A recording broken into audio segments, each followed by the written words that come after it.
На Полијана мала, еден убав сончев ден, се собраа шумските птици да покажат кој најубаво пее.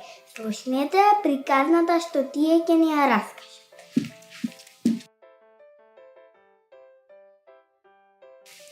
Ето, јас така на прелаз за пеење победив. Подобро од славиот пеев. А јас пак само те слушав и се смеев.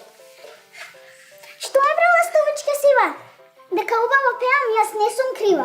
Не сакам со тебе кавгара правам. Веќе мојот глас од тебе на кантар не го ставам.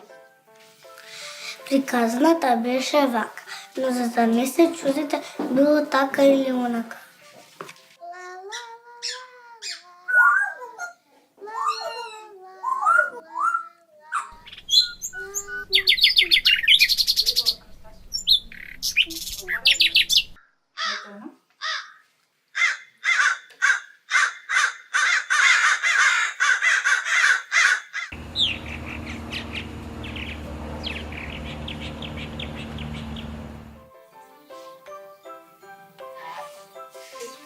А како сега јас можам да искупам?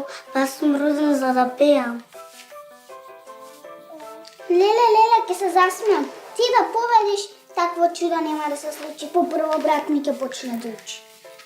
А јас ем пеам, ем повторувам, знам и да клукам, знам и да зборувам. Ем пеам, ем повторувам. Еј, птици, вам ви зборувам. Те слушнавме папагалче, дури и пердуви лични имаш. Секој сака таков лик. А дали ја слушна песната моја барем за миг? Тате, чув, во славеот ги надпеа сите, мора тоа да се каже, кој зборува искрено истото нема да го лаже. Јас ке си признам, поубаво пее славеот од нас сите, дури од керката на мојот сосед Мите. Туку ти, Чавко, само важно се правиш, еден ден убаво ке се. Ај ти, кјути, малку не гледаш дека бувот го навредувам? Еј, буве, како пееш? За малку ќе оглував. Кај се најде тука да дојдеш? Ајде сега дома да си поидеш. Не е убаво така, Чавко, не е убаво другите ги навредуваш. Туку тргни на училиште да научиш да пишуваш. Внимание!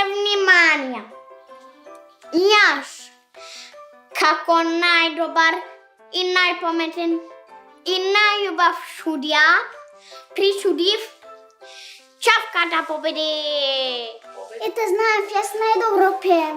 Оти, Чавко, среќна биди и не се чуди, зашто само еднашка може магаре да ти суди. Ова приказна заврши вака.